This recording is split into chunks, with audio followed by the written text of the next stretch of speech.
ఇంట్లోనే కట్టల కొద్దీ డబ్బులు పెట్టుకొని కలకలం రేపిన బామ్ నాగాను ఎట్టకేలకు బెంగళూరు పోలీసులు అరెస్టు చేశారు. చివరకు తమిళనాడులోని సొంత జిల్లా నాగవెల్లూరులోని ఫామ్ హౌస్ దగ్గర బామ్ నాగా సహా ఇద్దరు కుమారుల్ని అరెస్టు చేశారు. గతంలో బెంగళూరు సిరిపూరు ప్రాంతంలో బామ్ నాగా గృహాన్ని తనిఖీ చేసిన పోలీసులకు వందల కోట్ల రూపాయల విలువైన నోట్లు లభించాయి. ఓ వ్యక్తికి బ్యాంకు నోట్లను ఇచ్చే విషయంలో బామ్ నాగా మోసం చేసినట్లు తేలింది. అయితే పోలీసుల రాకముందే పసిగట్టిన బామ్ నాగా ఇద్దరు కుమారులు తప్పించుకున్నారు. అప్పటి నుంచి 4 టీంల బెంగళూరు పోలీసులు తమిళనాడు, ఏపీలో అతడి గురించి గాలిస్తున్నారు.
బామ్ నాగా అరెస్టుపై మరింత సమాచారం మా ప్రతినిధి కార్తిక్ అడిగి తెలుసుకుందాం.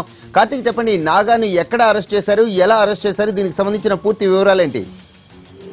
వరప్రసాద్, గత 27 రోజులుగా బెంగళూరు పోలీసులు ముప్పు తిప్పులు పెట్టున్న నాగరాజ్ అలియాస్ బాము నాగాను ఈరోజు బెంగళూరు పోలీసులు తమిళనాడు రాష్ట్రం వెల్లూరు జిల్లాలో అరెస్ట్ చేశారు. అయితే ఇక్కడ వెల్లూరులోని ఒక ప్రైవేట్ గెస్ట్ హౌస్ లో ఇతను ఉన్నాడన్న ఖచ్చితమైన సమాచారంతో స్థానికుల పోలీసుల సహాయం తీసుకుని వెళ్లి 3 బృందాలుగా వెళ్లిన పోలీసులు అక్కడ నాగరాజ్ తో పాటు బాము నాగరాజ్ తో పాటు అతని ఇద్దరు కొడుకులను కూడా అరెస్ట్ చేసిన పరిస్థితి కనబడుతుంది. అయితే ఏదైతే గత ఈ నెల 14వ తేదీన దాదాపు 46 కోట్ల రూపాయలకు పైగా 500 రూపాయలు పాత 1000 రూపాయల నోట్లు కట్టలుగా ఉన్న నేపథ్యంలో అతను అరెస్ట్ చేయడానికి వెంటనే కూడా కర్ణాటక ప్రభుత్వం ఆదేశాలు జారీ చేసింది. అప్పటి నుంచి కూడా పారిపోయిన బాము నాగా పరారీలోనే ఉన్నాడు. దాదాపు ఒక 27 రోజులుగా కూడా అజ్ఞాతంలో ఉంటూ పోలీసులు ముప్పులు తెప్పులు పెడుతున్నాడు. అయితే ఈ నేపథ్యంలోనే గత 10 రోజుల క్రితం ఒక వీడియోను కూడా విడుదల చేశారు.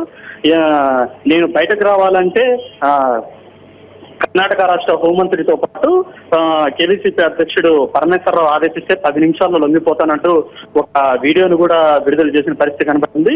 అదేవిధంగా పోలీసులకు ప్రభుత్వ ఇచ్చే జీతాలతో పాటు మేము ఇచ్చే మామూలు కూడా కావాలంటూ కూడా ఒక సంచలన వ్యాఖ్యలు చేస్తూ ఒక వీడియోను కూడా విడుదల చేశారు. ఈ నేపథ్యంలో అతని పైన పోలీసుల పైన ఒత్తిడి తీవ్రంగా పెరిగిందని చెప్పుకోవచ్చు. ఎట్టి పరిస్థితుల్లోనూ అతన్ని పట్టుకుని తీరాలన్న ఆదేశాలతో మన ఆంధ్రప్రదేశ్ తో పాటు తమిళనాడు రాష్ట్రంలో కూడా 3 బృందాలు, ప్రత్యేకమైన బృందాలు గాలిస్తూ వచ్చాయి. ఈ నేపథ్యంలో ఈ రోజు మధ్యాహ్నం 3 గంటల ప్రాంతంలో వెల్లూరు జిల్లాని ఆర్కాడ్ సమీపంలో గెస్ట్ హౌస్ లో ఉన్నారన్న ఖచ్చితమైన సమాచారంతో దాడులు చేసి 3గురిని అదుపులోకి తీసుకుని బెంగళూరుకు తీసుకువెళ్లారు. Varaprasad, right, thank you Karthik.